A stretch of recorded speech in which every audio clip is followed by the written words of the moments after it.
Well, good morning, good evening, good afternoon, everybody. Welcome to Zwift Media Live broadcast of the Zwift Racing League presented by WTRL. We are out on the Innsbruck Ring today. Dave Towle is next to me, Nathan Guerra here, and we are into race number 3, round 3.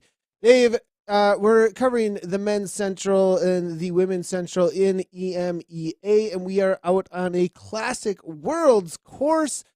Dave, Innsbruck Ring, it's got the new leg snapper KOM. We've got the sprint banner, and we've got the lap banner. Well, the finish line. This comes at you fast and furious, nonstop, Dave. And I think that this course, with that new KOM, is setting people up for some classic breakaway moves, perhaps, and also segment battle points in play. That's also going to create some encouragement, perhaps, today for people to make some breakaway moves. A lot to take in right there, Nathan. I am stoked. You're 100% right to touch back on, absolutely, classic course. This was where Alejandro Valverde won. But what we are looking at now is a completely enhanced ZRL. This is going to be racing like we've never seen before. So we're going to have to really be on our toes today because the segment battle points are a massive change. And the ripple effects from that, Nathan, we were talking about that off air, how that segment battle point should really change fastest through segment strategies as well. And we're going to see now that the sprinting is going to be chaotic every opportunity that there are points. And always remembering that there's a lot of points waiting at the finish line. But yeah, segment battle points are going to be huge today as far as their integration. 100%. Let's jump right down into the action.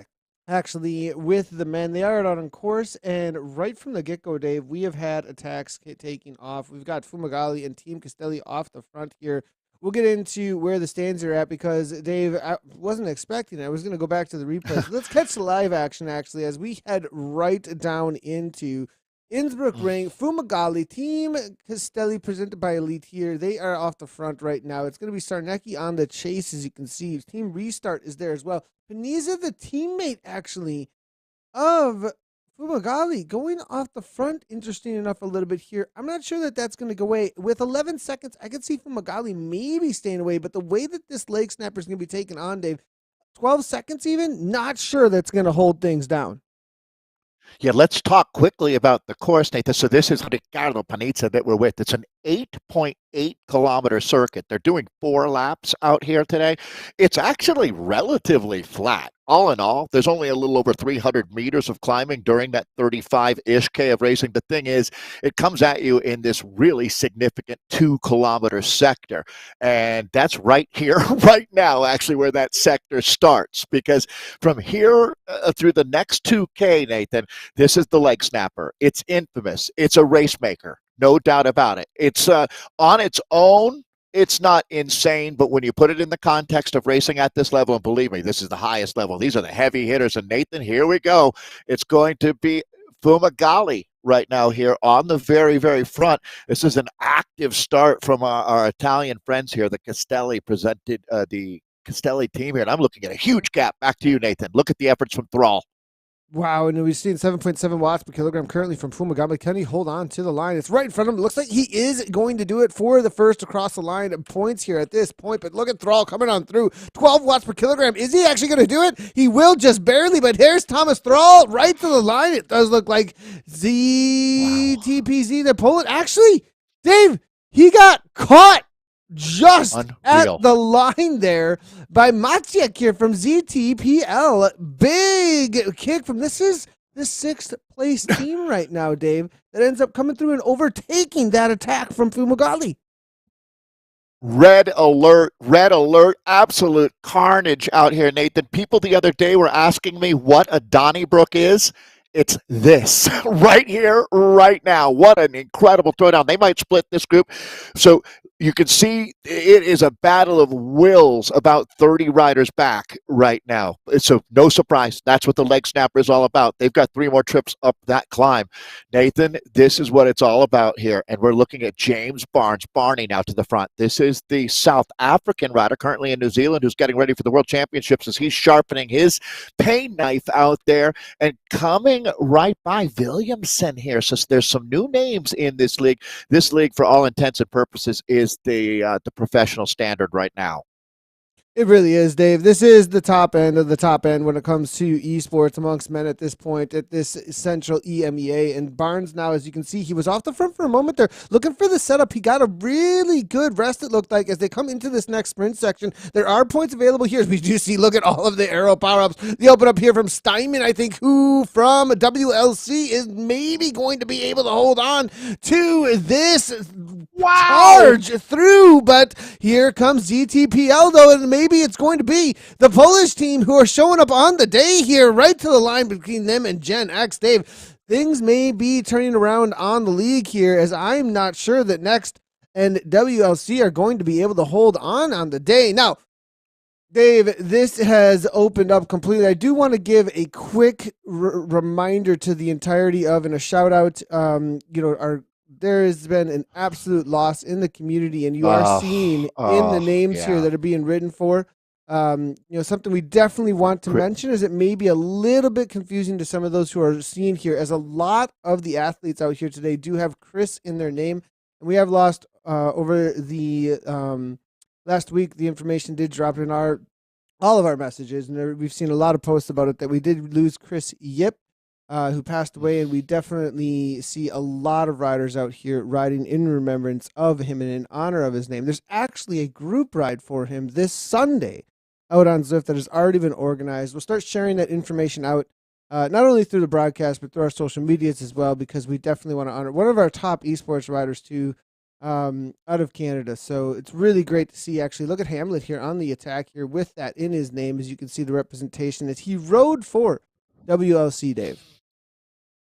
Just a heartbreaker. It really was. He was such a popular guy and a real catalyst in the community. So he's going to be missed greatly. It heavily has impacted this community, that's for sure. So that's Racing with the Spirit. Chris raced in the World Championships. He met one of his life goals on Zwift. And it just really, really hit hard. So, back to the racing, Nathan, as we take a look here at the Restart team as they're moving to the front. And it's Jammers, Daniel Jemrosic there, another one of the really popular.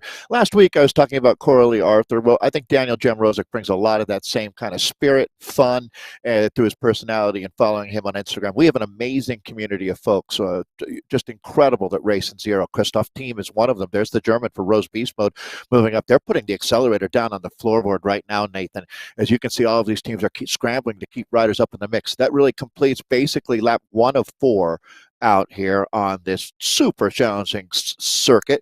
Aero, Draft, and Lightweight are the 3 power-ups. That's the van that represents the draft power-up, making your draft effect 50% lighter. There's the finish line. So a lot of points are going to be waiting there 3 laps from now, but we're going to send them out for lap number 2 of 4 here, Nathan, as things not quite, I wouldn't say they've settled down, but maybe they've gone off the gas just a little bit right now.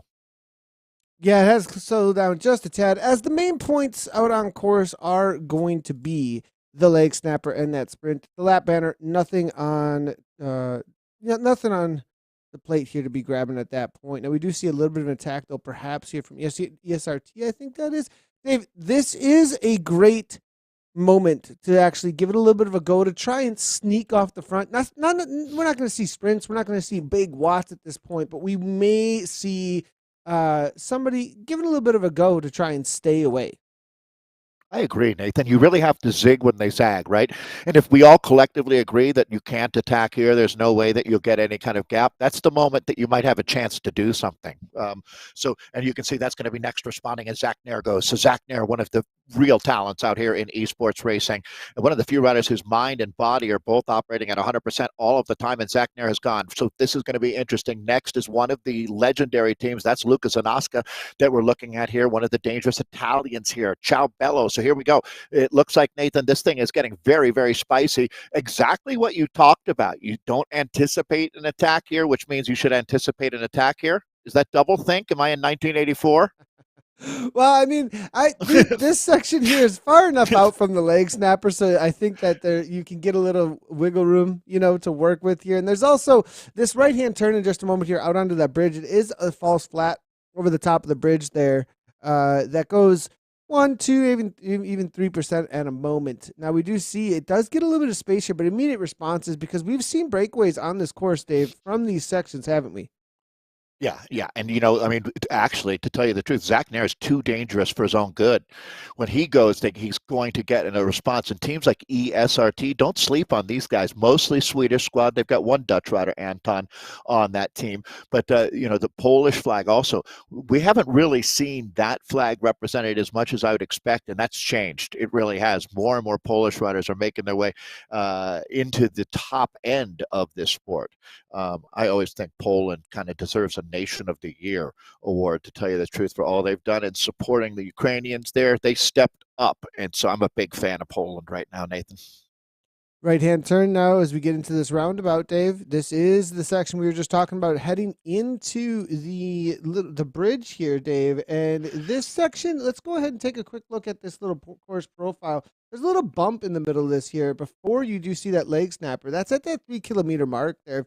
And, the leg snapper, obviously the major play in the profile that we're seeing here. But this is a little bit of a section that you can put some pressure on the group if it's strong enough of an attack, but it looks like everybody's saying, nah, too much of a risk. Let's just wait till that leg snapper. We did see attack last lap from it was Fumagalli through here, but no one really looking like they want to make a move right at this moment, perhaps over the top. That is where Fumagalli went, but Dave, did it pay off for him? No. He was actually caught with a 15-second gap, Dave. 15 seconds over the leg snapper. He was at the end of his rope when he started the last 100 meters on leg snap. I mean, to be honest, these riders will go up, especially with the adrenaline, motivated, race pace. Look at the size of this group right now. This will be the second time. You might see your FTS happen this time. Like a guy like Thomas Thrall, the Canadian, who's getting ready for the World Championships, that monster can get up this, what do you think, Nathan, 42 seconds, 41 seconds? Can he go that fast up the leg snapper? I'd have to double check what the fastest times of all time are. It's sub 45, I have to believe. Yeah, I think we actually did it one time at Wednesday Worlds. I think actually didn't we do it in like 30 seconds or something at one time on Wednesday Worlds? Especially something like with that. This horsepower. Something insane. Yeah, I mean, I think Bruin was holding that. We have our.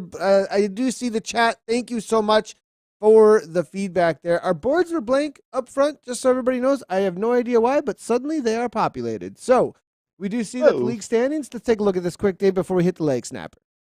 Great. Thanks, Nathan. Thanks for all your hard work. So next in short, they've been the gold standard for the last, I'd say, even going into 4 seasons now. But Wahoo Lacole is really trying to rewrite that script. You can see they're tied right now. It's been 2 races, team time trial last week, and here we are today in the third of 6 that make up the season, and they're tied with 39 points. It's 20 points for the win, 19 for second on the day of racing. So the most you could pick up today would be 20. So Wahoo Lacole tied with next. It really doesn't even matter at this point what the count back is there. Because it'll all change today. Castelli, you see how active they are? Well, they're on fire right now. Team Castelli, presented by Elite Men, on 34 points in third. Then you've got Hexagon. This is a mostly French team with some Turkish flavor. Sounds good to me. Hexagon in fourth right now, and they're racing in that old school classic Zwift jersey there. Beast Mode, presented by Rose. They're sitting 1 point back in fifth. It is really close here because ZTP and the Zwift kids are tied at 30. So 6th and 7th are tied, but basically 5, 6, and 7 all come into this one on equal footing today. 27 points there for Restart. That's a team that's got some talent. So I'm not going to count them out. Restart, Power, dropouts in 8th. Team NLA Elite sitting in 9th. And then Evo, Magenta, not Pink. They get the best name. That's for sure. By far, that is such a great name. Not Pink, and I mean, they're not wrong though. They're not wrong though. As we head back into the leg snapper here, we are looking at Woody here from Restart, but it is going to be Castelli again making the move. Is that going to be Paniza? No. Let's see if we can get an idea who is on the front here. Kingma perhaps now trying to make some moves here at 7 watts per kilogram here, but still it's going to be Team Castelli. There goes Team Poland again. Dave, they have really been on the move today, and this is going to be Maciek here. Now, off the front, a little bit of a kick. He's got that drafting power, but it's not going to do a whole lot for him on the front of this race at this point. Let's take a live look at what Barney is up to here. Absolutely demolishing himself. His teammate Near here, it looks like leading things out, though, for the team. Verdat, though, comes over the top. That looks like it's going to be HMB. Perhaps that takes it down out of Belgium. Nice move from him. Fan view here coming from Barney back all the way in 27th place right now, Dave. Is he setting up for a sprint, or is this level just so incredibly high? I'm amazed when you talk about level, Nathan, that we've actually seen the level go up, which I mean, it's like watching a business growing 10% in revenue every year, because I thought we might have hit the top of the talent that we had found, but holy cow, there's 3 new teams that are having a huge impact, and the old squads, the old faithfuls, are just as strong as ever. Looking at you, Wahoo Lacole, who I have a feeling, Nathan, there is no team out there that does a better job of organizing their race, coming up with tactics and strategy, and implementing them in full effect than Wahoo Lacole. Haven't really talked about them much today, and that's because they've been quietly waiting, I think, to make their impact a little bit later in this race. Next is racing a little more aggressively out here, but either way, it's a clash of the Titans here on the Innsbruck ring. As Nathan it's really mentioned, this was interesting. Dave, sorry, Go ahead. but just the sprint section here, the way that it needs to be taken on, it's so much timing with the speed rolling through. As you see these riders behind here, if they were able to really rest through this section, they were able to roll through with so much speed. You do not really want to, there's no slowdown moment, as you can see, after you descend off the leg snapper. Look at the attack off the front here. Is that actually going to be a very early move? Coming, is that one of the next esports boys? That is going to be Zach Near.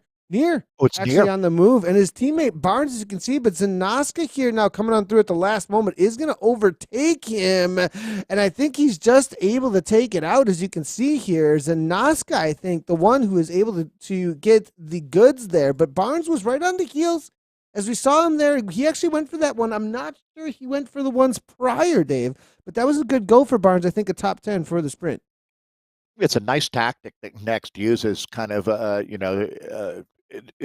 you play both sides of the coin. You go for it with Nair, and if you don't get it, hopefully a guy like Barnes can come through and swoop up some points. It was nice to see Daniel Jimrozic getting up there for restart.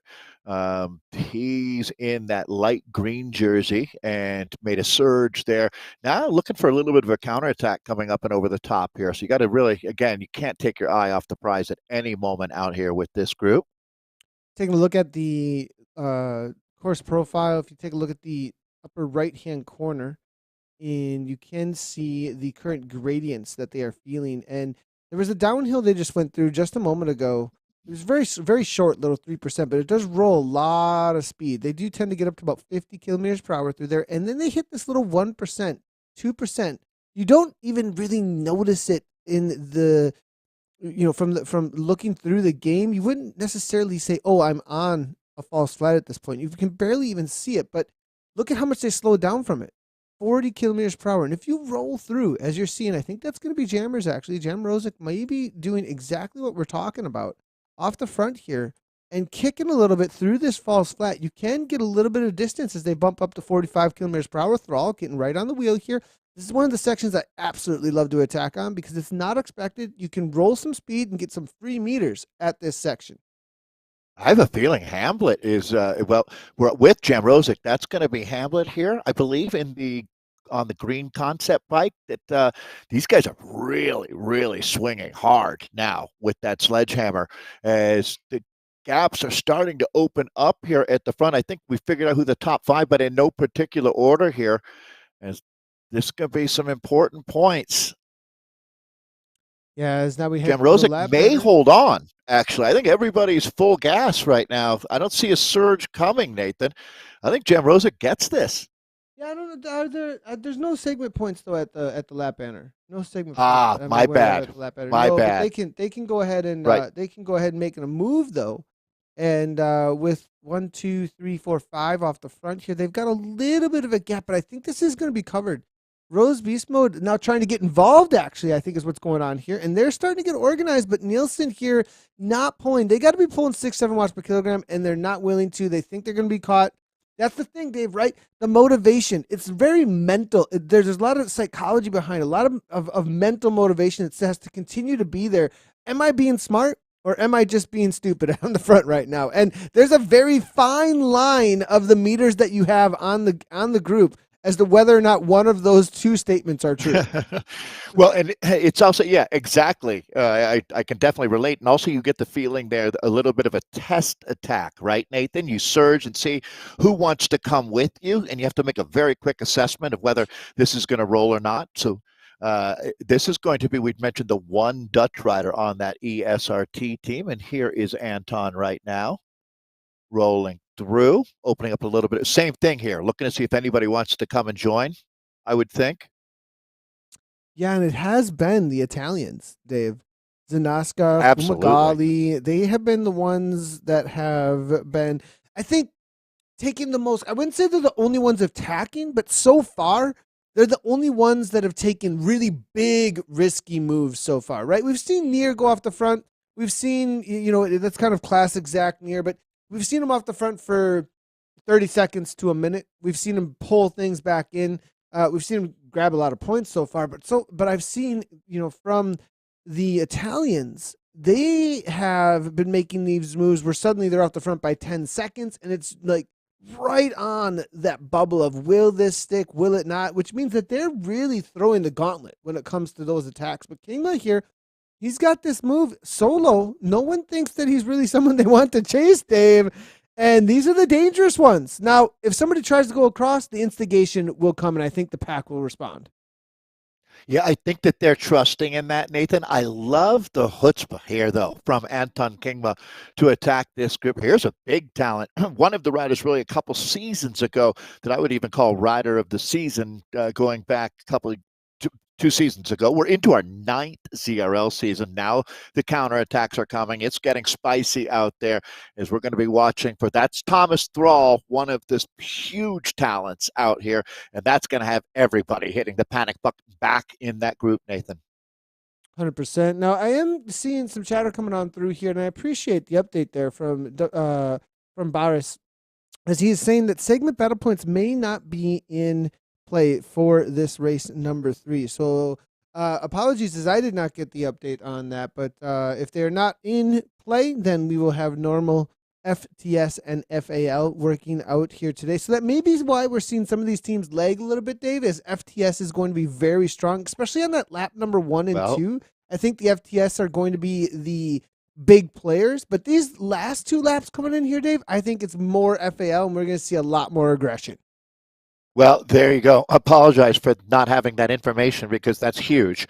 And you hit the nail on the head, Nathan. It changes how now that ship would have already sailed most likely when we're talking about those FTS points, but with no segment battle points. And I know this is a lot to take in out there if you haven't been following along closely, but the segment battle points were to be introduced this season. So we thought they were going to be in play today, but if they're not in play, you definitely ride this race differently, and then you'd re-emphasize what we would almost call sagging, the starting at the back and working your way through the peloton. It's not like it's easy to do that. It's a technique that works, but you have to be incredibly strong, and that's probably what James Barnes is kind of doing right now if he's sitting at the back of this group, Nathan. Well, I think he's got a teammate off the front, Dave. I'm just noticing. So they're just sitting with Thrall up the road. There was a catch made, and then a counter came over the top. And we're looking for an updated rider nearby list here in just a moment to see if we can move there. And it is going to be Nair, of course, next to Zanaska, Dave. Who else, right? Go. Zanaska and Nair off the front, and they've got 3 seconds on Kingma, 6 seconds on the group, Dave. Now, we saw something like this shut down pretty quickly, but there's 2 now. And can they work together? And Thrall's on the front of the race here at 3 watts per kilogram. They're watching, Dave. This may gain some pretty good distance because now instead of just a steady 5 to 6, they can pull 6 to 7 on the front, and Near's doing just that. Yeah, well, these are two of, especially this tandem now, because you'll take those two teams out of the chase and put pressure on your Wahoo LaColes and company. These two are the creme de la creme. If I mean, actually, it would be perfect if you could get Michael Plantero up in there. Thomas Thrall then is going to be gilding the lily. This is a big moment here, Nathan, because now next is going to, they're making a huge play, and we're deep into this race now, well into lap 3 of 4. Each lap at 8.8K. You've seen the finish line. I misidentified it by thinking that there are bonus points there. There weren't, but that will be where there's a tremendous amount of points at the very end of this race at around 35 kilometers in. You can see they've completed 22.3K. And an interesting situation up on the front. Again, these are two of the powerhouse squads. The first and third place teams in the race right now are represented up in this two-rider breakaway. Zanaska near. They've got 8 seconds over a chase containing Planthro, Thrall, Paniza, Kingma behind them at 3 seconds back. This is most likely going to be caught. But Dave, up ahead here with 12 seconds, two of the strongest men in esports right now, Lucas Zanaska, Zach Near off the front here. The feather power up employed, but we're going to see 15 watts per kilogram or so maybe coming from this chase group. Run there from ZTPL on the front of the group here now at this point on the attack with the feather power up 44 kilometers per hour, Dave. But they're going to hold. Yeah, this is a newly introduced KOM. Wow, what a moment. And what's going to happen in the next 30 seconds is going to be absolutely critical. Can Zachner hold on for second as Lucas Zanaska is the man? So the Italian will take top points at the KOM. Zachner holds on for second. That was a big play for next right there. Let's see what we've got now as there's going to be riders left, right, and center here on the Innsbruck ring. Yeah, now it's going to be our man that's been taking points over and over again, taking the sprint from the pack here, right on his wheel. It is going to be Walter from Beast Mode, Rose, and then Friezon from Mutant there. It's going to be Yardina. I believe that's with WLC right on. Oh, actually, it's going to be Barry also with the name Chris in there, though. So it looks like next all with support for Chris Yip and family out there today as well. So great to see that, as this is going to be Richard Berry here sitting in about 6th place. But here comes the pack, Dave, and lots of people using the feather power-ups over the top, interesting enough here, as that's an interesting move to be using that. They must have been really concerned to use that on that little bump, because that is not usually a place where someone's going to be using the feather power-up. The pressure must have been really on it. 167 beats per minute, as we do see. Is there a split in this group is going to be the question. It's desperate, like seeing someone drinking wine out of a plastic cup or using water on their cereal, right? You don't want to do that. You only do it if you absolutely have to. 100%. Now, we do see Brooke here from WLC, 8 watts per kilogram. He's going to be a lead out man, really, at this point, trying to hold on here. Arrow power up, but Zanaska coming up over the top. There's 13, 14 watt per kilogram kick, looking for that FAL. Will he be caught at the line? Brooke now fading. Here comes Steinman, though, over the top. Massive watts there. 173 beats per minute and takes it down. Is this going to be a counter? No, that's the roll through speed from Beast Mode, but it is Steinman for WLC, riding for Yip out there today. Nice little kick. We've got 1 to go, Dave, in just a moment here. 1 to go. What are these laps looking like? They're doing these in what, 13 minutes? I mean, this is insane pace, Dave. This is 31 minutes in, and they're almost done with 3 laps out on this Innsbruck ring. Yeah, this speaks to the strength of this group, and look how many riders are still in the mix out here as well. So, that's a really good point. We haven't really seen anything like this as far as the depth of the quality of this field. Yeah, it's not just quantity or quality, it's both in this case. Jan Steinman getting it done there. So realizing that points are a bit of an issue today, you got the feeling that the shift might start happening right now for Wahoo LaColle, Nathan. They were very active in that last sprint, as it was Brooke who kind of lit the fuse, and then Steinman coming to and picking up top points. But I wouldn't be too surprised if Wahoo LaColle had a rider or two other riders up in that in the top 10 and grabbing some big points there. So, all right, that's a critical checkpoint. They'll get one more look at the finish line before we head out on to the last lap here on Innsbruck Ring. Another attack going up the road. You know who that is. That's got to be, right? It's got to be. Of course. Of course it is. It's Jammers doing what Jammers does. And Dave, once in a while, we've seen it stick for him. We've seen him do it in the Zwift Grand Prix. We've seen him do it in the Premier once or twice, even in ZRL. So can he make it happen? It looks like today, though, amongst this crew, they know who he is. They know what Jam Rosick is up to. They cover it immediately. Do not want to let him off the front. That's his, signature move. It's really the talent he brings to the table for restart is a move like that to try and stay away. And, if you got Jam Rosick near, who else? Look, there's a few others out there, Dave, that you could think of that, if you Hamlet as well, get them involved in a move. Zanaska. And I would say, Nathan, that what happens is you establish a reputation as a dangerous rider, and they don't give you much leash anymore. That's part of the problem of having a big personality and racing on the front. People get to know you quite well. Well, big personality and big wig, too. I mean, they go hand in hand. I mean, look at this guy's setup here. He's got the mustache. He's got the hair. I can hear the Polish techno blaring in the background there. He's also throwing 8 watts per kilogram at this moment, Dave. He's not giving up the ghost at this point. It's going to be Linden here right with him from GFTBE as well. They've got a little bit of a gap. It looks like a few meters. We look at the first-person point of view. They've got 8 meters. There's no draft from Severa. Severa now looking to come across. They've got over 20 meters on the group, and the group isn't chasing. Pink's on the front at 0 watts per kilogram. Barry says he's going to come across from next as well. It's going to be Kettner. Hemblett is there as well. They've got a few seconds it looks like that they're going to work with here. Barry, is he going to stick? Oh, he's not quite on the wheel, and he's giving up. It looks like he's not making a move with it here. Here comes Nordy. Nordy looking to go across. They're all there on the wheel, Dave. Some of these, this is the slingshot moves over and over again. The attacks are at the front, and Severa and Jam Rosick have the distance that there's the confidence in the group at this point to go. What a throwdown we're witnessing now. As the great Pink Floyd would say, which one is Pink? Well, it's Steven Pink for the restart team that we're talking about. That's going to be, again, this is quite a spicy group coming together here now, Nathan. The race is on. At this point, you really feel like the faucet is just completely opened up, and we've tapped into the reservoir of pain here on the Innsbruck Ring. Let's go. Riding for Chris Yip out here today.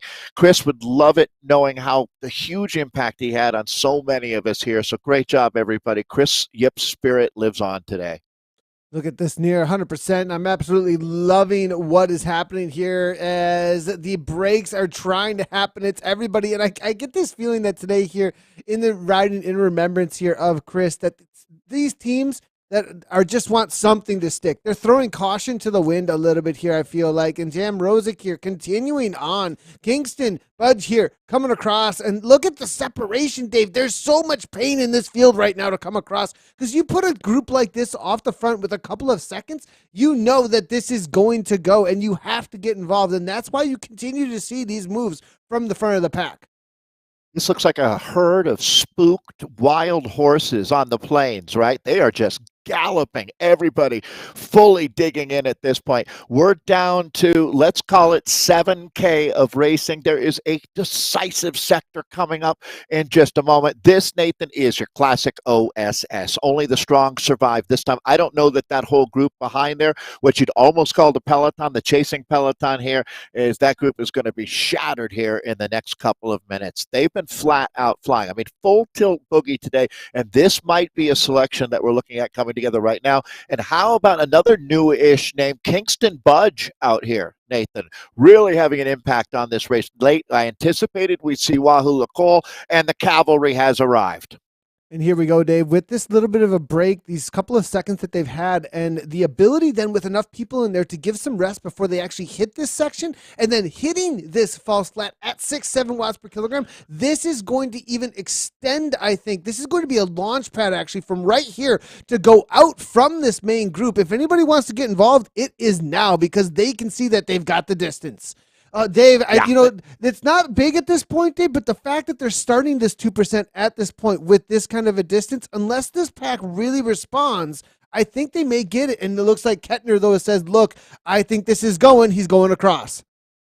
I would agree, and I would gamble the way he did, to tell you the truth. I have more faith in this front group right now. I feel like the cream is rising to the top right here. And Nathan, you made a great point. Even that gap looked relatively small, a little bit of foreshortening with that view there. But you can see, I think, the smart riders, if you have the ability to get across, it's going to be like rats leaving a sinking ship back in the peloton.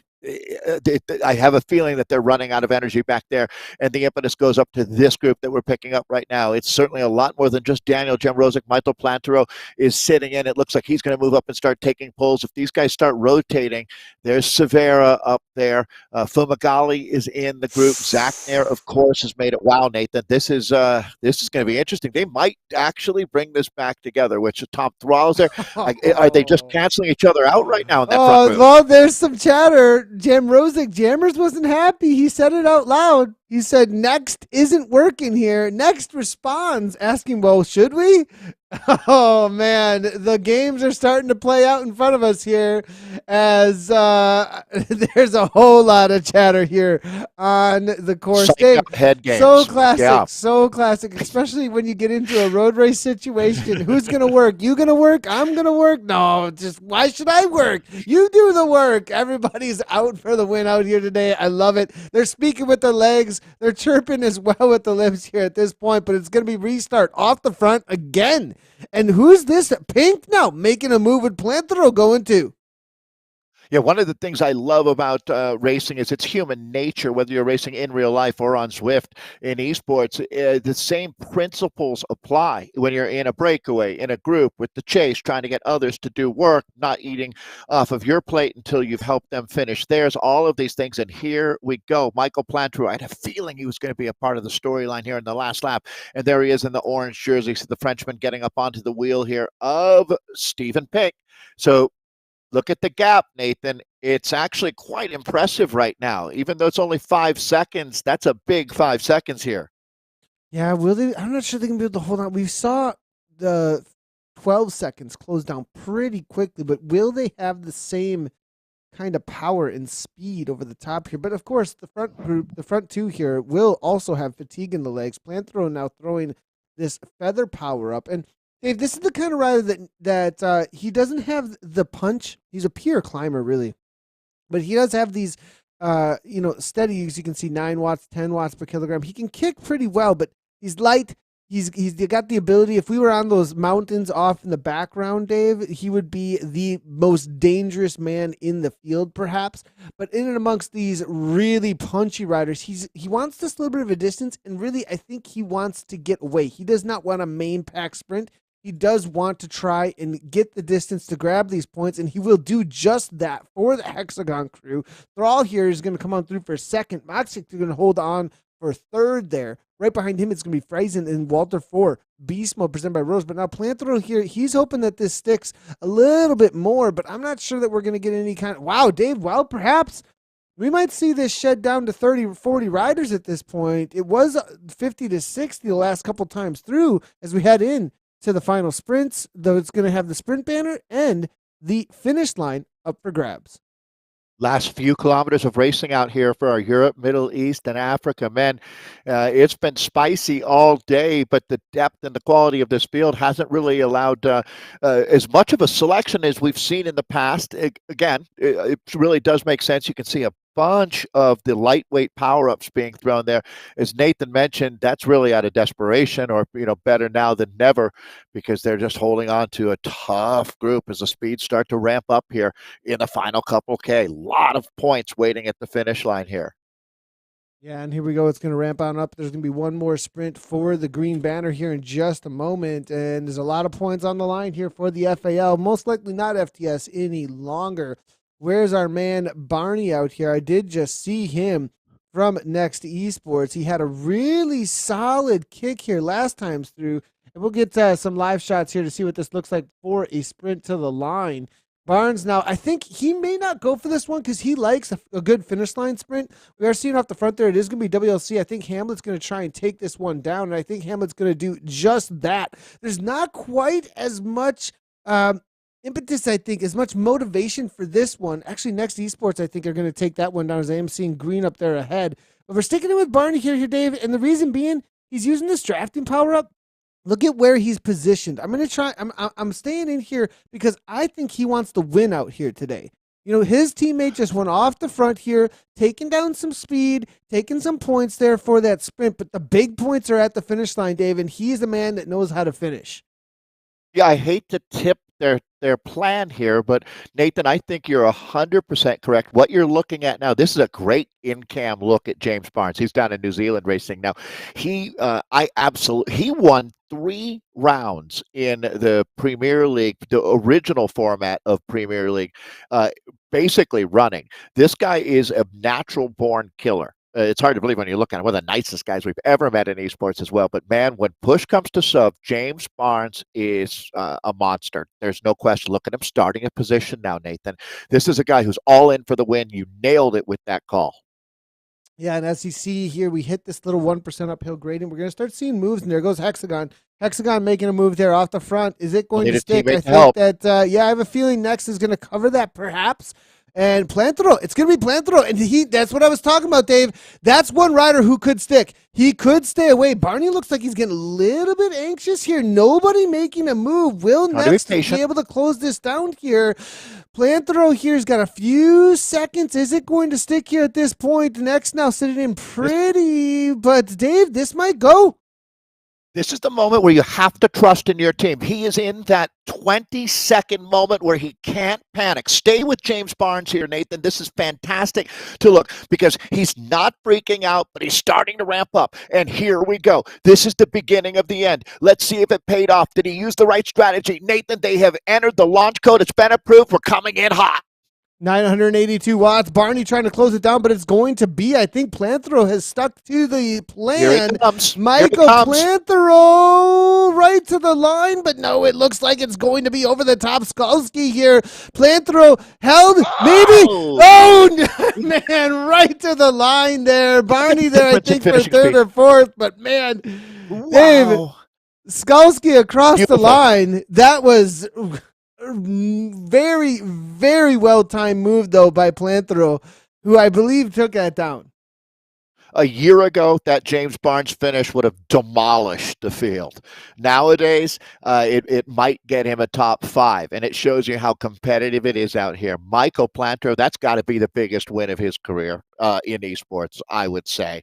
That's a big moment for Hexagon. They went up against the top teams on planet Earth and took a win. Now, I don't know if they took the win outright. They did win that sprint. I guess I need to take a step back, Nathan, because this is a team sport. We've been adding up points throughout the fastest through segments and first across the line. We call those preems in this racing. A lot of points at the finish line. However, it is heavily weighted that way. So depending on how Hexagon did, and unfortunately, we don't have that data available right now, but this may have been enough. Look at this, Dave. Plantero. What timing there from him? Absolutely How about Skalski amazing. with the Skalski with the kick, and Skalski was patient, to get that second place. But the truth is, Dave, Plantero won it out though. They were all patient enough to get second. That's really what it came down to, though, right? Like they waited, they waited, and he caught them out, and there just wasn't enough of a team effort, I think. Because if Hexagon would have thrown, or not Hexagon, but if we're looking at ZTPL, if Next started chasing earlier, exactly. If they would have really ramped things up a little bit better, but Dave, there's also a reality of the way that ZRL works, and with how many points are on the line, everybody's kind of hunting for him too. It's a fine line. I mean, you are threading a needle. Teppo Lorio ends up the finish rider, another great personality, finishing in third there. Ahead of Barney. It shows you, and Richard Berry getting up there today. So what I love, Nathan, take a look at this top 10. I mean, Skalski is the new kid on the block who's clearly a hard puncher. That man has got some weight behind his sprint, and it's impressive. Plantero, he's a guy that we're familiar with, but definitely an up-and-comer, another one of the legends. I mean, Teppo Lorio has been with us and has become one of the biggest personalities in eSport. Richard Berry, another up-and-coming rider that's really fun to watch. Just look at this list. This is exactly what I was hoping eSports could become. We've really arrived. This is going to be a golden era that we're heading into with racing like this. And what I do love, Nathan, is that if you've got the goods, you can pretty quickly climb that ladder like Skalski and get up into the mix with the best that we've got going right now. Yeah, that was absolutely love what we saw today from Team Poland, actually. They I have a feeling we don't have apologies again on the boards. We don't have results at this moment. I think that there's a little bit of a lag today on some of the points as well as the boards. We'll get into them as soon as we possibly can. We do have the league standings for our next result, our next race, though. As the ladies have jumped out on course, they are 1.7 kilometers into their race. I'm super excited for the Central EMEA. As we wait for that, I'm going to see real quickly here if James can hear me. James, if you can hear me, give me a thumbs up. I think he's chatting with his team actually instead. And so he'll come in with us when he does get a chance. But Dave, we've got our next race up for grabs here at this point. Let's take a quick look at the course actually before we do so. As this is, again, we just to give everybody an idea, if you're just tuning in, four laps for the men and the women, 36 kilometers total. They just finished in like 40 minutes, like 45 minutes flat of this, 36 kilometers on Lake Snapper. Absolutely flying, Dave. But here it is, Innsbruck Ring for 4 laps. Yeah, to be fair, and one of the things I love about ZRL, well, let me talk about the course first, but we do have races of all levels, so you don't have to be at the A level to race. But so the thing about this course is it's surprisingly flat. That's the only reason it's really not completely flat is the leg snapper that they just went over. It's for this group, less than 1 minute of all in. And then what happens out there on the rest of Innsbruck Ring can be very, very interesting, no doubt. So it looks like with no segment battle points today, we're going to be looking back at the classic FTS and FAL. There's a couple segments there where those points are earned. The status of leg snapper was enhanced as it's now a Zwift KOM up there. So we'll be watching at the top of leg snapper to see. And it's really what happens right after they go over the top, Nathan, as well.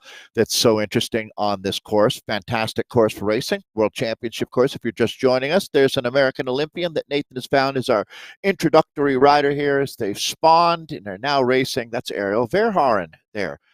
Not racing out of Utah. We can all share a chuckle over that. I had she did at one point in her life live there, at least. So there's a little bit of a basis of that misnomer. 100%. And this is one of the top teams in the league. We'll jump in with where things are standing here in just a moment with all of them. But Dave, Aeonian, we've got WLC, we've got Team Castelli, we've got Team SZ. I mean, this is, again, this is the reason why we are covering this EMEA Central is essentially you're lining up with what was the Premier Division, Dave, right? This Lillingham is here. We've got, there's name after name that we could talk about here at this top level of the women's esports crew. We've got Electric Spirit Company showing up. We've got the KRT Rockets, Dave. So there's quite the battle here to be playing out. But WLC's been the dominant force yet again. Yeah. We'll take a look. This is much like the race that you just saw, actually. And I'm really happy that we're staying with these individual groups of racers throughout the whole season because you get to get a feel for the storyline as we work our way through. This is the third of 6 races that we've got. Just like in the men's race, there's some new names. But let's take a look at where things stand because, Nathan, this Wahoo LeCoultre Vitesse team has been on an absolute roll over the last few seasons, and they're not slowing down at this point. No, they're not at 40 points here. 3 points holded over Cryogen Stelvio, though, Cryogen RDT, they are the main challengers, I would think. They have shown up with Jenny Egg, Joe Munden, I'm seeing here, Elisa De Jong, maybe as well as Charlotte Kolkoff, Linda Klein, Lucy Harris. So these are going to be the main challengers out there today. Aeonian Aces, though, Dave, they are sitting in 35 points in third place, Dave. And as you know, I think they may be looking for a little bit of surge. They've got Monalee Keller, Palona Itkin, Kristen Yaks here, Ariel Verhaeren, Isitori, Lily Swan. So as we head into Lake Snapper, we'll come back to this board in just a moment, Dave, because this is going to be the proving moment, the first one over the top, a lot of times the fastest one. So big points on the line in just a moment. Yeah, I would agree, though. Aeonian is a team. It's a legacy squad in esports racing. They did it right. They really built their foundation, and I mean, just look how many ride-ons you can see in some of our riders' pockets already. They support each other. It's a team with an amazing vibe, and it really speaks to one of the greatest things that Zwift has done is building women's racing into the game plan from the get-go. Here we go. Looks like an attack. That's another team that deserves all the credit in the world. Cryo RDT here, and they have hit out, Nathan. So here we go. We talked about 5K in, really let the hostilities begin, and they sure have. KRT now making a move, Dave. Nice one here coming from Uri, but it's going to be Team Castelli with Selvi. Dave, this may be the course today. Dave, with Selvi on the front here, she looks like she's going to take this down. Langham's trying to make the chase, but it looks like Castelli over the top. What a move here. Darheat is here as well. There's WLC for second. It's going to be SZ for third. Polona Ikin coming on through for Aeonian. Dave, are we going to see a shifting of the guard out here today? Because I have a feeling that this course, I said it last week, in some of our write-ups and stuff, Dave, I really think that this course changes the view at this point. It's going to change the course of this league, I think, just a little bit because of the punchiness of it. Corley Arthur. What a position for her to be in immediately after the leg snapper. Interesting. There's Lizzie Brooke. Now, WLC, they're going to make me eat my words because look at how many of the WLC riders are straight to the front. Brooke may be taking a little bit too much risk here, but that also may be something where, they do tend to have really good tactics on this team, and they may be pressing the pace saying, look, there's a split behind. Coralie can take down the points if we need to, but I've got to make sure this stretches out. I agree. Nathan, at the butcher, he's got that huge, or she has that huge tenderizer. Well, that's what they're doing right now. Talking about Wahoo Local, they're absolutely just wailing away and tenderizing this field. You can see that it looks like Aeonian has responded well. Castelli also responding well. We'll have to start identifying the teams that are surviving through this just onslaught here. It's an absolute barrage going on. Corley Arthur, the Scottish Rocket, they are sitting up in this group, and that's the ideal situation for them as they've got their top sprinter here still, Nathan, as they've gone over the leg snapper the first of 4 times. I just wanted to quickly mention, Nathan, that this racing is available. Some of the other categories are doing 3 laps instead of 4 out here today, which is extremely reasonable. But let's turn our attention now. You can see Zoe Langham and company. Zoe, one of the top esport racers today. It's going to be Cryo, though, up on the front. Look at this one. Right to the line, up and out of the saddle. Is Zhang going to hold on? No. I believe, oh man, that's a tough one to call, Dan. I'm actually looking to replay that one because that was so close. Dave, was it Erjavec, though? I think it was. Yeah. I think so, but it was right at the last moment, that you were able to really pull any kind of a view of who took that down. We'll see if we can see exactly who it was, but I do think it was Erjavec, which is a newer name to me, actually. Yeah, me too, no doubt. But not anymore. That's how you introduce yourself in the ZRL. A sprint like this. Hello, Watt Monster. As you can see her surging now. We always remember the back-end API. They'll go back and look at exactly, because there's a little bit of estimation that the computer has to do. So even though you might see that as a photo finish win for the gray jersey and Erjavec, it might not be exactly. And even that Wahoo Lacole rider, is that Zoe Langham coming up there on the back of that shot there, Nathan? It is. Langham is flying. Erjavec there as well. We're seeing, there's 1, 2, 3 there that could all possibly be grabbing that. But it does look to me, I don't know, the angle, we didn't have the best camera there. It wasn't lying completely. It's a little bit at an angle to the orange Tron there of the Zhang. And Nathan, really, the rider nearby list at that moment is the one you're looking for, but it's so split second. So it really is. And the thing is, even if we analyze that for 10 minutes, we could be 100% sure that, yes, that was the wheel that was in front, but that might not be exactly what happened when they look at the data. And that's just part of how esport racing works. And it was something that it took me a little while to wrap my head around, Nathan, but once you get it, you get it, because we have to project one image here for everybody to watch and enjoy on the broadcast. But there's a little bit of estimating that the supercomputers at Zwift have to do to figure out where those riders are going to be. So I don't want to go down that rabbit hole too much, but I think it kind of explains how at the end we always try to sort it out correct. 100%. Now we do see, Dave, that the group has calmed right on down. Interesting enough, they've split themselves up enough from any kind of a chase at 14 seconds. We've got Tori, Brown, Barry, Walker, Clinton, Yax is here as well. The KRT Rockets represented by Debra here, as well as Rico from Team Castelli. There's a chase group behind them with some of the KRT Rockets. Mox is there, as well as we're seeing Gilbert from Electric Spirit Company back in this 45th place. There are still, now, Dave, quickly, let's talk a little bit about the points that are up for grabs. Everyone still has something to fight for all the way to the finish line out here today. I am seeing more chatter coming on through about the segment battle points. I am a little sad that they aren't going to be featuring Dave. Because that does open up a little bit more conversation. We talked about this on the wrap, and there was a lot of conversation about people being happy or unhappy about their inclusion. I was going to be extremely happy about their inclusion, Dave, mainly because it does give some of these riders who are on the chase something to battle for throughout the entirety of the race. Now these riders still do, but it's going to be only really the finish line points and not so much the points on the KOM or the points on the sprint point, because the top 10s are all taken by this front group. Does this front group sit up enough, Nathan, that looks like about an 8-rider group joins? I think they might actually and get back into the mix here.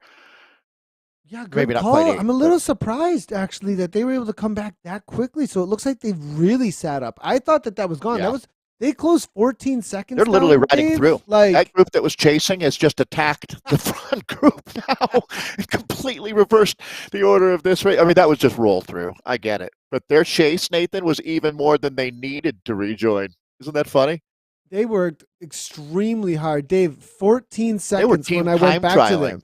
Right? Like 14 seconds. So obviously either the front group was going really slow or that group was charging. And I think that group was charging. I give more props to the latter half there, right? I think, the front group did sit up, but that back group went all in too. Good for them. You love that, don't you, Nathan? I mean, I always feel like you're a for the underdog out here, which I love. Yeah. Great to see the moves here coming on in from that chase group getting back involved, and there's some pretty good firepower in there. Kristen Yax, Rachel Brown. Yeah. These are riders. Illy Tori. They're riders. You don't want to let go off the front. Now they might have been struggling from the reality of the punch over the top of the leg snapper, but later on in this race, those are riders you still want involved at the end. Yeah, this is the world tour standard for us in esports here. I mean, Zoe Langham is a potential world champion. In my book, I like what Jayek is all about, the Finnish rider who just seems to be getting better every time she races out here. Isla Gardner is a straight-up hitter, real legend. So, there's no weak link in this group, and it's tactical, and I love that. We were talking about that in the previous race, how we've reached a very, very high level now where brute strength just doesn't win anymore. As a matter of fact, brute strength can be counterproductive because these riders will Tai Chi you and use your strength against you, and that's how good they've gotten at this. Some really interesting comments coming from riders recently about esports, and with the success of Jay Vine just winning Tour Down Under. I mean, he came straight up. How well 2 years ago during COVID lockdown did we get to know Jay and Bree Vine, Nathan? And to see him winning Tour Down Under now, it has to do your heart good. Oh, it's amazing. I absolutely love that they gave a shout out to we used to do commentary on a lot of the Australian events during their summer, and one of Bree's write-ups, she was talking about it started with the Vine show, and really that's where things really kicked off of getting them on the radar was in our Australian broadcast of the Zwift racing, and it was KISS Racing League that they were a part of. They were a part of the a lot of our chase races that we were up to with the Australian crews out there as well, and we'd always bring them in from their living rooms. I know it's not a part of this race here, but it was so great to see where that they have come from, where they're going here at this point, all off of Zwift Racing. And so, you can see that amongst this crew. Only to mention that because that's the kind of crew that we've got here. That's the level that we're looking at here in the discovery of these athletes. And Dave, that's the truth, isn't it? That a lot of these athletes, how many of them would even be on the radar in cycling? You got Arya Verhaeren. Right, she's been an Olympian in BMX. We've got Kristen Yax obviously being a part of the triathlon world. These verified badges here, as well as you're looking at Lizzie Brooke, who's obviously at the top end of the triathlon world. But that Emmanuel Keller at a domestic level, perhaps, but there isn't now. There's a world level for every one of these athletes here. Well, exactly. I mean, it's like so many great stories. Lizzie Brooke and her husband Matt Brooke, Zwifting helps keep their relationship thriving, right? And someone like Monelly Keller, if Monelly Keller didn't have an incredible job at Microsoft and a real professional, she might have been a World Tour pro in her life. But instead, that Canadian has this gives her a chance to get her yayas out and race at such a high level. There's so many fascinating stories, but for a lot of these women, it is a chance to race at a high level without having to leave behind your family and your job. And actually, I hate to genderize that because it happens the same way, like Jay Bruin. The same thing, right? We had an interview with him last week where talking with him, you realize he can't go race on a pro circuit and be away from his, big time job, but he loves racing and he needs to get that, fuse lit in his life every now and then. Same thing for all of these athletes. It has no difference what gender we're talking about. A lot of them, this fits perfectly, and we absolutely love it. And then, you've got students like Zoe Langham just graduating from school, or, we really do run the whole spectrum with these men and women out here. 100%. Rachel And Brown, as a duathlete, an accomplished duathlete. Sorry there, Nathan. No, it's good. It's all 100% great, actually, as we get the backstories of a lot of these riders here. 7 seconds, though, speaking of backstories, well, the riders behind here on the chase still, but I think they know that the writing's on the wall. That 6 seconds up. Somebody, if somebody's rested up enough in this pack, now you were dropped off the first lap, so perhaps, trusting that or hoping that you're going to hang on up over the top of the leg snapper may not be in the cards, but maybe somebody could come across here over the top of the leg snapper or even get just in striking distance. But anybody sitting in and not making the charge at this point, most likely not going to be an athlete who's going to be able to hang on. But we'll see. We'll see. Sound like me. You know what I mean? Doomsday. Doomsday on those who are off the back. That's what I was thinking, actually. No, and we've seen, exactly. So that's one of those things. But on a really selective race course, what you see is unfortunately the cream rises to the top, and it's sort of like an elimination game where the top riders are in the front group, and the riders in that second group have to work even harder. But it's what makes you a better bike racer. There's no question that it's all about not. And look at this, they've come back. Yeah, they've just made contact. Just as they're going to hit the leg snapper here. It's going to be a little left-hand turn, right-hand turn, right on into it, Dave. And it's so, you might say, great, they're just going to get dropped again. Well, if you have racer spirit, that's so what? You do get dropped again. At least you kept fighting. You never gave up. And, if a couple of those riders are able to stay in contact over this climb, I got to really take my cap off to them because here we go, Nathan. They have hit out with authority. It is going to be a real charge coming. It's not just Wahoo Cole, but obviously they're going to be a big part of it. Orange numbers popping everywhere, is my colleague is known for saying. It's Ure of KRT team, but that's going to be the Italians coming over. There's Marlene Biothead up there. Lizzie Brooke in the mix. Coralie Arthur's doing a great job. Charlotte Kolkoff is there. Ariane Verhaeren. Erjavec, but it looks like now the surge is coming. Zoe Langham is back, and in full effect is Langham. Nathan is going to pick up top points over the top of the leg snapper KOM. This is your danger woman. Zoe Langham showing up on week number 3, taking down perhaps the biggest points on the day besides the finish line. Brooke on her wheel, her teammate. And look at this, 1, 2, 3 right now out on course. Coralie Arthur is also there, number 4 there for WLC, riding for Chris Yip out there today. But over the top, it is going to be Verhaeren is there as well. We do see Harris. I think that Harris there coming from Cryo RDT coming over the top. It's going to be Etienne there for Electric Spirit Co. Now a little bit of a feather power up. Nice little use here. Is this going to cause a split, Dave? This is good. This may cause another split behind because as we do see Verhaeren just going to be on that bubble. Monelly Keller is going to shut things down. But this is a big use of energy on a downhill where you should be resting up. Yeah, I would have to call her the agitator in the best sense. She's the one that's really knocking it around out there right now. And that's going to be Harris that we're talking about from the Cryo RDT team. Let's see what kind of an impact that had. Not everyone's going to saw it. It's going to be Aeonian coming over the top. This is Monelly Keller, who we were talking about a little bit earlier, the rider out of Seattle. So they're all pitching in. So this is when, Nathan, you feel the roll through happening, right? This is when breaks, or not a break. This is a selection happening without any doubt.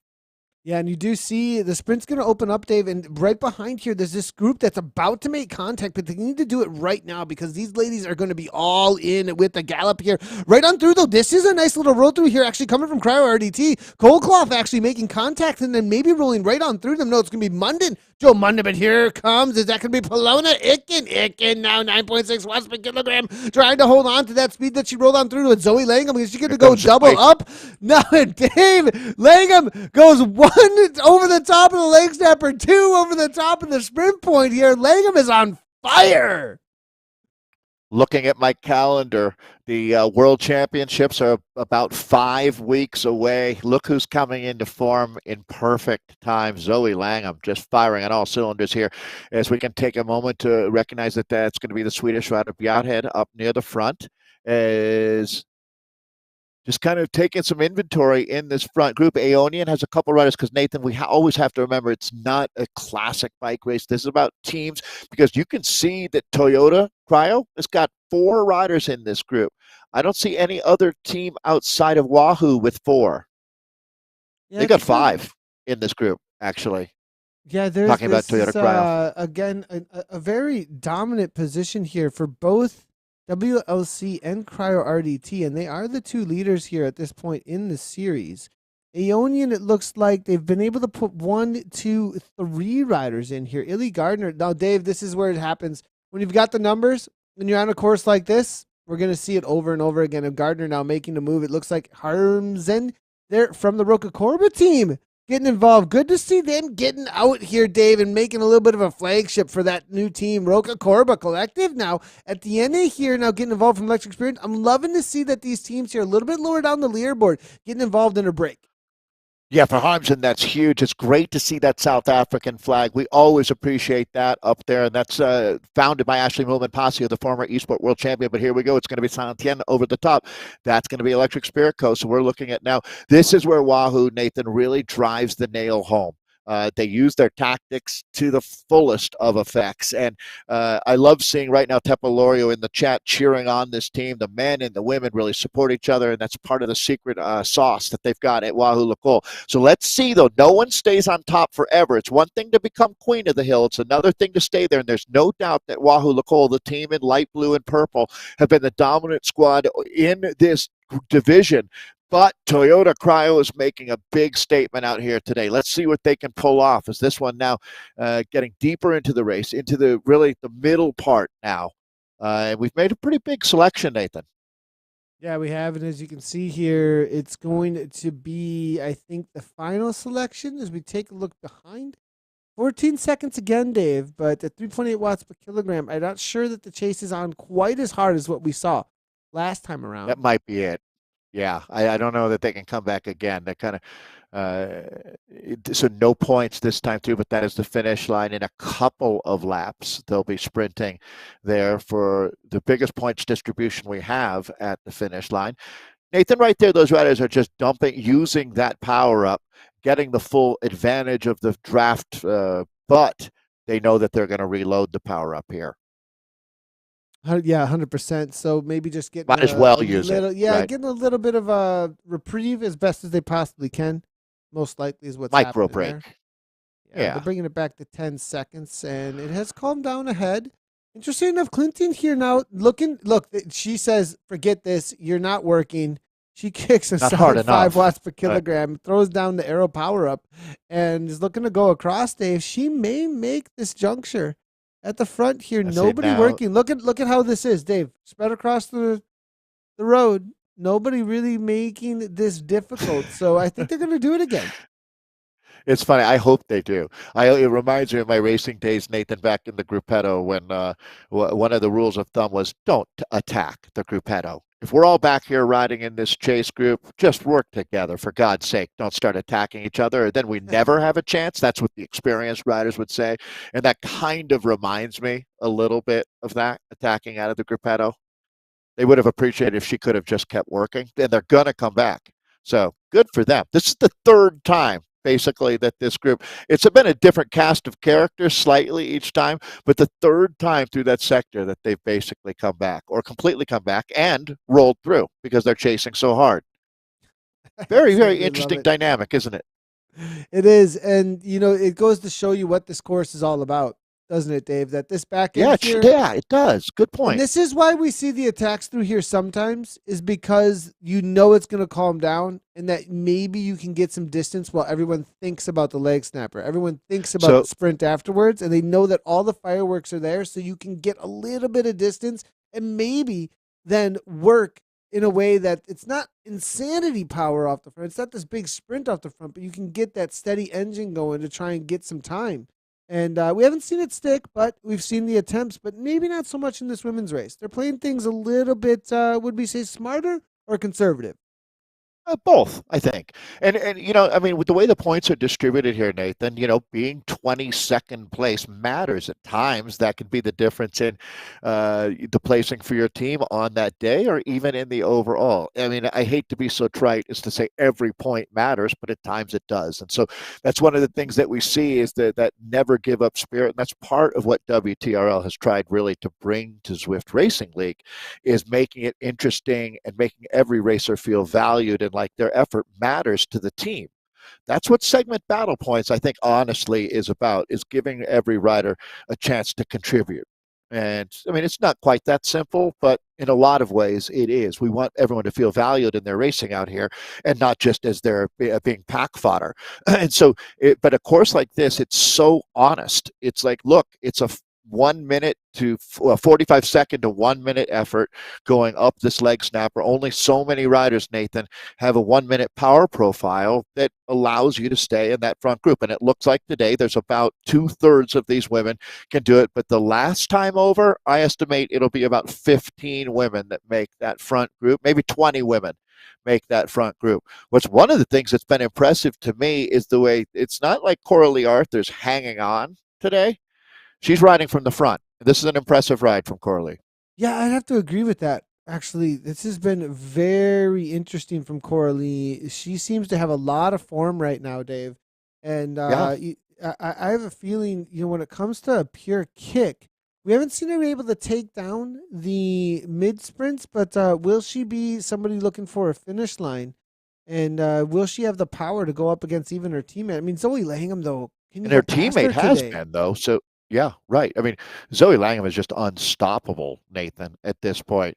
And that's one of the interesting things, as you raise your game, you see yourself going up the ladder, but other riders are raising their game too. So it's a constant ebb and flow of form, motivation, all of the things. Bike racing is a bizarre sport when you look at how impactful your mental health is as well.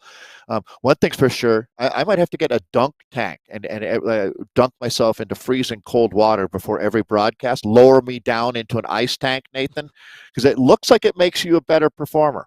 I'm starting to believe in the cold therapy technique. Oh, I'm with it. I'm with it. I'm doing it. I'm already on it. Like I'm all about the cold therapy, 100%. But Is that Dave, the I want Winhoff to. method? Is that what Yeah, that's the Wim called? Hof. Something Wim like Hof. Yeah, Wim right. Hof is one of the instigators of it. And now, I mean, if you watch Huberman at all or All right, any of the ice me things, down. there's. I mean, I'm in the cold showers. So, all right. So, Team Castelli presented by You Elite. I live just in want to speak to Wisconsin. this. I want to speak to this real quickly. They had uh, a DQ last week that and there with that night because that 19 points comes from a first place finish actually or no second place finish in the second place finish in the first week. So Dave, it was just some bad luck with not having enough riders across the line the TTT. In the team time and trial, and right? so I have a feeling that today, Dave, be on the watch out for them because we've seen them over and over again right there with Langham, right there with the rest of WLC. So they are a challenger today. I think that we Oh, didn't notice because they weren't at the top of the league table. yeah, they have a second place and a zero. And Nathan, all they had to do was finish with four riders, and they would have gotten 10 points, right? Which means they would have been sitting, third, fourth place still, or in there. So yeah, Yeah, that's a real 100%. tough They break. might have had a good. They might have Yeah, had a time to the point that they even would have got more than that. I don't know. yeah, And so right. it's too bad. Too bad to see what It ended is up too bad. happening there. Yeah, in that case, my heart really goes out to the riders. There's a lot of things at play, and I mean, you never know what was happening in Italy at that moment for those riders, and it happens all the time that something in life is happening, and you just won't be able to make the race. And so they had to scratch. So yeah, that's tough. But Wahoo Lacole, you know what, Nathan? I think I'd like to make this point then. I would say that Wahoo Lacole is as disappointed as anyone because they want the competition. These riders aren't here, as Jai Hindley says, to put socks on centipedes. You know what I mean? They're not here to just waste their time. They're here to race and get really a good battle in. And having the Italians there would have made it a little bit better. But you know what? At the end of the day, the Italians are still going to race as hard as they will. So no one catches a break that way at the end of the day. But it would have been fun for them to have the points to still be in the competition. So yeah, our thoughts were bummed. Little bit, but we'll see if they can show up Yep. today and prove that they've still got it for a second place finish, perhaps, or better today. We'll see. But so far, it has been the WLC team that has been absolutely representing, again, this attack every lap here from Uri, from the KRT Rockets up over the top here. Big RPMs, as you can see, 184 beats per minute, but she's been the lead out each time. She's held on for a top 10 or so, but here comes Langham. It's this classic move we see from this moment. As soon as it hits past that initial steep section, 8% grading with the feather power up. Can she hold on? I think she's going to do it. A little bit of fade at the end here, but that's going to be enough, maybe. Marlene! Fade, I think. No. Honestly? Oh, yeah, I think you're right. I think she honestly was baiting. I mean, like, she knew she had it and was trying to use as few watts as she could. That's how good she is right now. This is like watching a cat playing with a mouse in the corner of the room.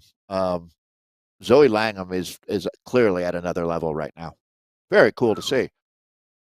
Now, as you can see, the separations really take Dave. The fatigue is in the legs. I mean, look at this. Yeah, they're hurting now. I anticipate it was less than 20 that made the front group, Nathan, over the last time or over the leg snapper. It might be less than that because we've still got quite a bit of racing ahead of us here.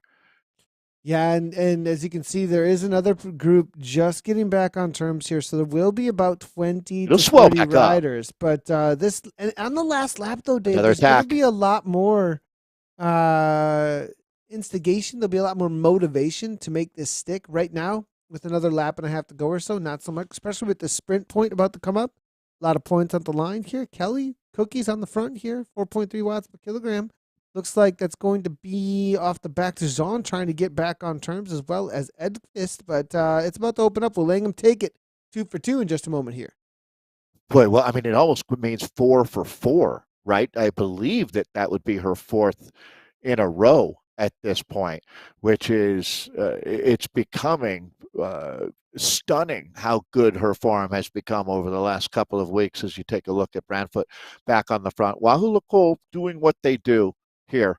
Really, Charlotte Kolkoff. Now, this is going to be the counterattack now coming from the Cryo RDT team, and the Italians are going to be back in the mix here as well. Erjavec, who's been up there. I guess that last sprint, the last time we came through here, we weren't sure who won. This time, it's definitely going to be Erjavec picking that one up. Jarheed second, it looks like. Nice kick from Jarheed. Langham coming through for fourth, it looks like. That was 4 different teams, actually, Dave. That was going to be Team SZ. I think with Marlene Zarti, we saw Ektovec. Langham was there, as well as Toyota RDT. Great to see 4 different teams all involved in a pretty big sprint point section as they come across the line going 1, 2, 3, and 4. Lizzie Brooke is really good at esports. Like you just see someone who's completely put her mind to learning how to be great at doing this.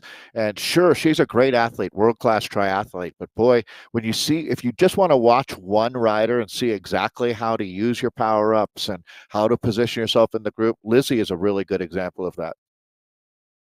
100%. And Lizzie Brooke, as you can see, rolls through each time with a solid effort. I don't think that she's really interested in taking too many of these sprint points so far. I think she's going to be one that we're going to watch out for a breakaway, perhaps. I think she and Zoe might have something planned for the end of this race, to tell you the truth. I get the feeling that she's not even close to tapping into what she brought to the table yet. We'll see. Polona Itkin, very talented rider, off very the back, fun Dave, to watch. This is surprising. Salvi is off the back as well. They're coming back. They are, but I mean, Giovanni is here. These are huge. Hey, I was surprised names, Dave. Like this is like Icken is taken down Grand Prix level. I mean, this is not. I mean, really surprising to see the level. Kleinman, I think, for a moment there may have been in struggle. I mean, these are riders that I would say on a good day could win literally at the top end. And a little bit of throw a little luck in there and stuff, but these riders that have been off the back here, Dave, that means this has been as high a level of race as you could possibly get then. And I'd also say, agreed, 100%, Nathan. And the fine line that, so you try to sit in the group and save yourself for later in the race, and all of a sudden a split opens up and you're on the wrong side of it. So sometimes you can be your own worst enemy out there, outthink yourself even. But it did come back together there. But I mean, that's a great example of where we're at now. A rider like Polona, it can get caught in the second group with less than 10K to go. It shows you that this is a wild, wild west of racing going on out here. Coming on through, last time through the lap banner. Next time through, it's going to be a sprint for the finish line to see who is going to win outright for the finish line points. And it comes across no attacks, Dave. Everyone spread across the road. Interesting. Why was that like a Does this last group moment? come back? Was that a See the last next- moment arrow power up? I do see the group. Oh my gosh, Dave. Is it going to Nah, I happen think again? that might be the one bridge too far because I think they're going to start racing here a little bit. Well, I shouldn't say start racing. I think they're going to start giving her a little bit earlier. But this is, I mean, some talent back in this group. They've got some engines. They're working. They very well could come back. But I mean, they don't give away those verified badges for no reason here. Is Kristen Yax No. at 4.5 watts per kilogram is trying to do a little bit of work here. Kent is here as well. Really good sprinter for Electric Spirit Co. As Castelli is also involved. CP Norns are there. 35 Verbal. seconds back. You Oh. do see there. But Dave, how many have we got in this front group then? It's going to be 33, 34 riders in this front group. That may split all the way down to sub 20 as things do heat up. We'll see what they do. Are they going to make any attacks, Dave, through here? I mean, the group, is it small enough? I don't know if it's necessarily if it's small enough, but what level of riders are here that can go with you, and do you want to just bring them with you and get rid of the rest, or is that too risky? Dave, there's a lot of questions that go through the head here. What are the plans you think of these riders at this point? Well, it's really interesting when you look at it because there's going to be fireworks here. Does Polona Itkin make that front group? The Italians are going. So here we go. Watch these gray jerseys. That's going to be Castelli making this first surge. But Nathan, what I would expect is again a barrage coming from Wahoo, LaCole, and Aeonian here. But this is it now. Everything is on the line at this point. We're going to find out who really brought their A game today. And I'm interested to see can Wahoo LaCole put another dominant performance up on the board. I'm thinking they do. To tell you the truth, Eiley Gardner going to the front right now. The Toyota Cryo and the Swedish jerseys are a little bit similar in some ways, white on top, blue on the bottom. But both of those teams are clearly in the mix now. But as we fan out across the road, it looks like everybody's going to keep their powder dry for a few more moments here. Yeah, it does spread out again. We did see Castelli make a little bit of a kick there for just a second, but it doesn't look like. I mean, really, Looked like they were just positioning. Yeah, it's a good that call.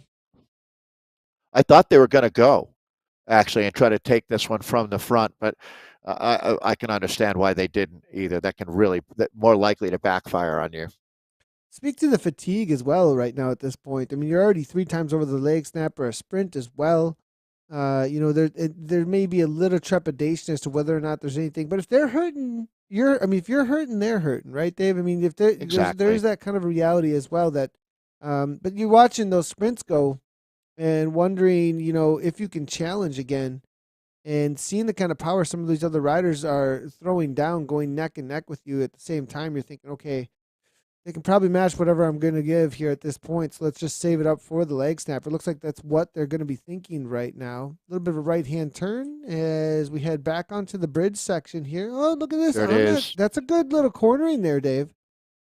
Yeah, I mean, basically you're putting 4 1-minute power tests into a really tough 50 minutes of racing, I would say. And that fourth power test is where you find out whether you've got the goods or not. This is Bob here at the WLC rider going off of the front now, opening up a little bit of a gap. So the German showing some courage, no doubt. Yeah, Lena Bare here. Nice move coming from her at 179 beats per minute. I think she may be riding for the second Wahoo Locole team because we do Yeah, I have two Wahoo agree. Locole teams here.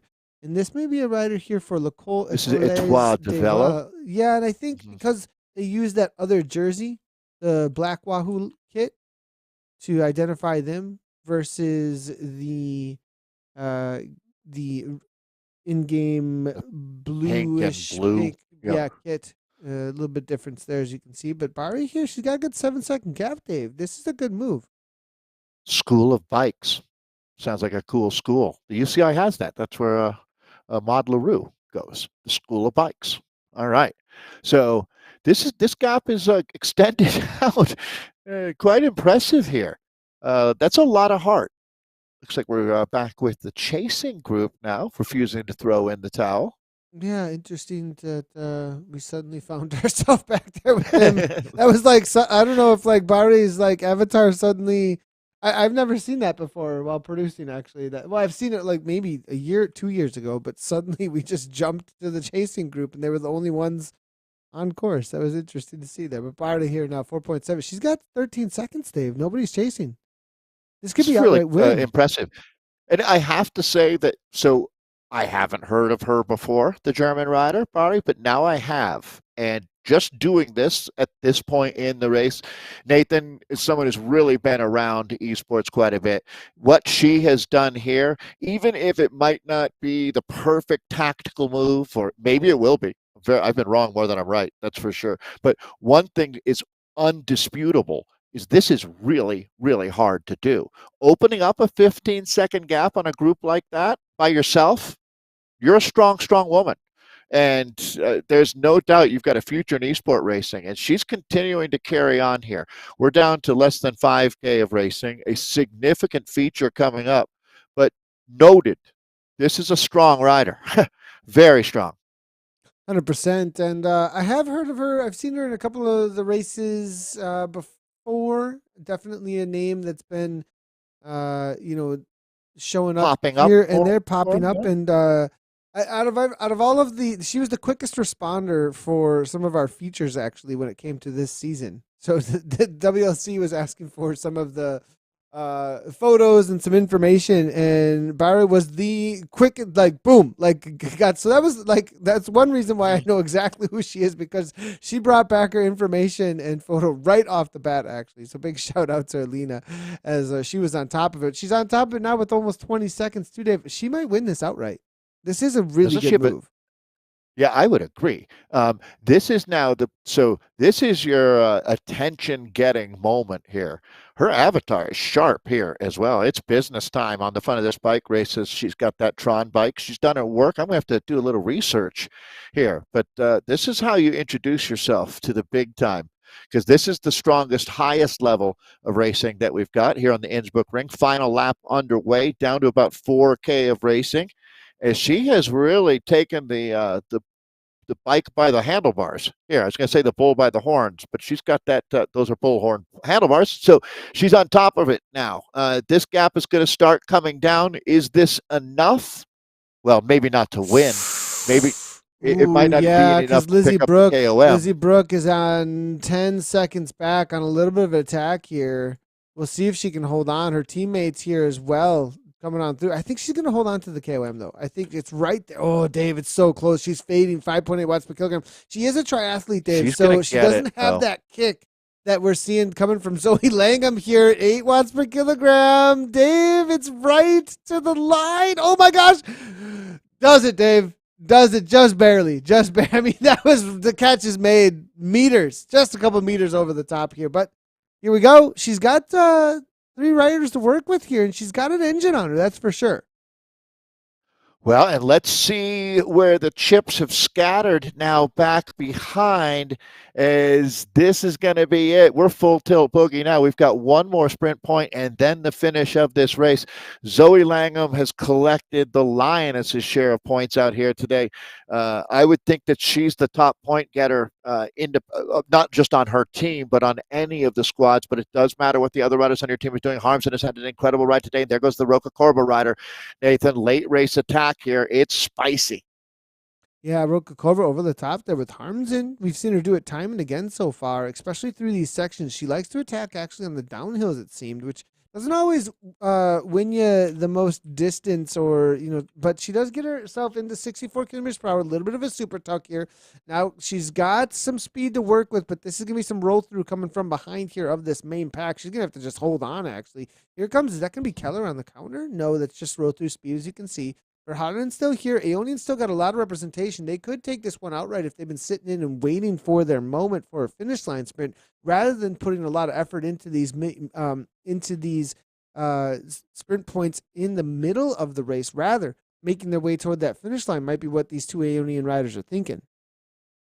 Well, the real hope now, if you're not Wahoo Lacole, is going to be Toyota Cryo, in my opinion. And they look to have 4 riders in this group. I believe we're even Steven there between the riders. This is a sprint coming up now. And Langham looks like she's hitting out again. Yeah, right on her wheel, De Jong. It's De Jong. Not going to come over the top there. It looks like Langham's going to take that down. Second for De Jong. I think Etienne there for Electric Spirit, maybe for third. Corley Arthur is there behind. Notable that Erjevec, who was first and second in the last 2 times through that arch, was not. She's in the top 10, but not in the top 5. So it looks like she's feeling it. Is that on purpose, Dave? Is that on purpose? Probably not. No. Probably not. I would think you go for any points that you can get. So this is a unless move, she was planning a counterattack, but no, that was what we got coming from our friends at Wahoo Lacole. And this is it. Eiley Gardner, Lizzie Brooke. 2 riders that maybe getting up don't in there, have Lucy the Harris. sprint that their teammate does, so they're just going to lead things out and cause a chase from the main group. Electric Spirit Co. now come over the top. Nice move here. 51 kilometers per hour here coming from Etienne. Now, good timing on that as well. She carries 52 kilometers per hour into a 1% uphill gradient. This is going to be some good speed to roll through with. Look at this, Dave. 4 riders. Lizzie Brooke, Zoe Langham, Harris. We're seeing lots of WLC on the front, but it looks like Estrevec responding. Team Castelli trying to get involved, disrupting things of this train for WLC. Well, give it to you. Maybe she was saving herself, Erjevec there in the gray jersey for the finale, but unfortunately, it's just all quality, non-stop hits coming from Wahoo Lacole. Nathan, if they can put 3 riders in the top 5, this one it's a done deal. No doubt about it. The other teams, though, are responding. We're down to it. Only a few hundred meters of racing left here. Spreads out across the rows, Dave. It's going to be about 400 or 500 meters to the line at this point. Everybody's setting up for the sprint. There isn't going to be too much of a lead out over the top of that little 1% gradient. Instead, it's going to be all about who's going to pounce first and be the train, or maybe just jump it to the line, because this is really late, Dave. Etienne here now making it to the front. Everybody just waiting, licking their lips. There it is. The first move comes from Harmson. Harmson broke a Corba 10 watts per kilogram with an aero power up, makes the jump. She's got a little bit of a distance, Dave. Will the pack be able to come over the top there? The aero power may have done it from her. Carity rockets coming. Here's Ariel Verhaaren, 9 watts per kilogram. Verhaaren might be able to do this, Dave, right to the line. Ariel Verhaaren, no, I think it's going to be Toyota Cryo DT, but on the last moment, oh my goodness, was it SZ? Did Jari make it happen, Dave? Oh my gosh. So close. So close, yeah. We'll have to we'll send everybody to WTRL.racing to look at results for that data. That's too close to call. We talked about the back-end API, but we'll go back and take a look at the replay. Harmson's going to get some big wins. She's definitely got the talent. Once she gets cracked the code on exactly how to roll or play your cards here. This is the finish, though, coming in hot. Looked like it was going to be Verhaaren for a bit. Yeah, I thought Verhaaren may have timed it, but at 9 watts per kilogram, I don't know if it was just not quite enough. KRT there, 11.2, as you can see. But Verhaaren, we make the selection there thinking perhaps with that roll-through speed, timing it just perfectly. And was that, who is the Toyota Cryo DT rider is my question there. De Jong, I think. Is it De Jong? It may Is it? I could be wrong. Definitely. But we'll I think it down. was perhaps her. Zarhid was right there. Oh man, that's too close to call actually. I mean, it looks like from what it looks like, It it looks like looks PR like Heat, right? Well, no, excuse me. yeah, it It's looks Toyota like it's the Cryo. Toyota Cryo DT rider who. See if I can get some results up here, but looking through It's been here, a tough day on data, everybody. We apologize for that.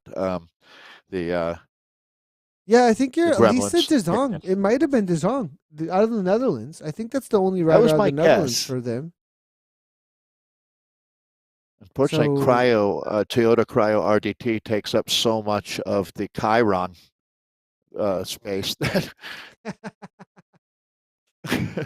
Verhaeren and Jarheed right to the line, Dave. That's another conversation there too. I mean, who took it between them? That's a tough one to tell because the blocking there. But man, Jarheed came I, with quite the punch to the line. I think she just timed it a little late because she's got the highest watts per kilogram out of everyone on that list right here.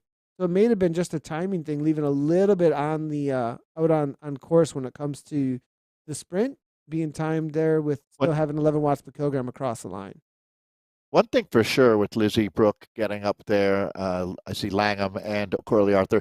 I think that'll be enough for Wahoo Cole to not only retain their top spot in the overall. This is the third of 6 races this season, but I think that Whoa, Linda Klein, Dave. It was Linda Linda Klein. Klein. But There we that's a go. Good second job, place. Linda. Jarheed actually took it though. The back end MPI is saying Marlene takes Okay. it down. But Linda, good job. That's really an impressive finish from Linda Klein there, as well as Marlene Bjarhed. So they certainly stepped up there in the finale. Nathan, Ariel Martin de Verharen taking third, Lizzie Brooke in for fourth. It's that's a name we're going to be hearing a lot more. Castelli rider Martina Erzevec in fifth, Zoe Langham for sixth on the day, but boy, she was a powerhouse out there.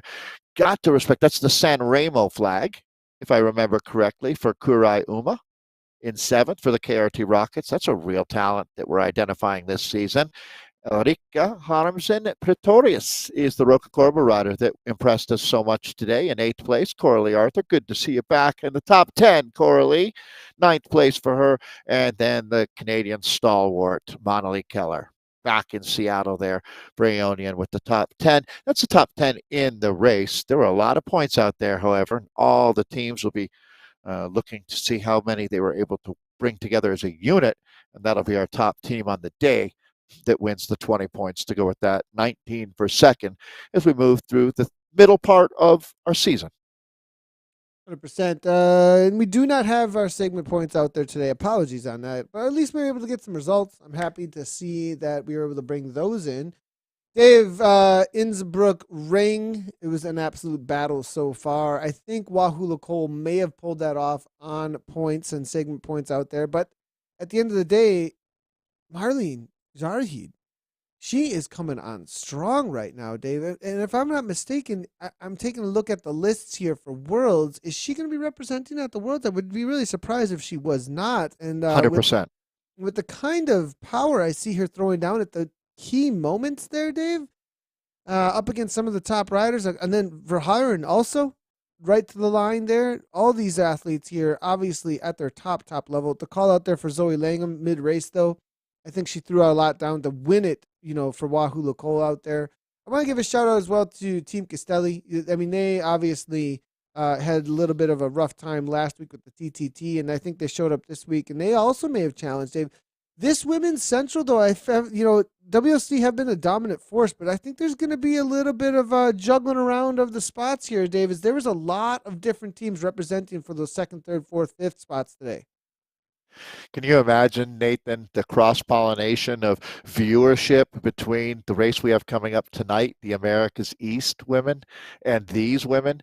Because there's almost no chance that our world champion isn't in one of those two groups racing right now. Yeah, I mean, there is a chance. There's always going to be a chance. But I have a very strong feeling that if you didn't just watch our world champion in waiting racing here in this one, she'll be racing in the race we've got coming up about 4 hours from now.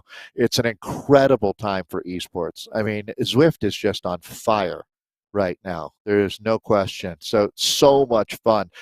Nathan, it makes me chuckle when you think like, you don't think Kristen Kolchinski was watching this broadcast? You're kidding yourself. It's a good point, Dave, to think of that our world champion is most likely in one of these two women's broadcasts and maybe even amongst the men as well. Really cool to see. Yeah. Absolutely love that anticipation that's coming here. So we'll be back at you tonight for the Americas East with some more features of some of our best esports racers in the world in this race number 3 of round 3 of the Zwift Racing League. You can head over to WTRL.racing for all of the results, and as well as Zwift.com/racing to get your racing career started out on Zwift. Thanks everybody for tuning in. Make sure to hit those follow buttons. We've been live on Twitch, Twitter, Facebook, and YouTube, and we'll catch you for America's East for the women tonight. Thanks everybody from Dave, Towle, and myself. We'll talk to you later. Right on.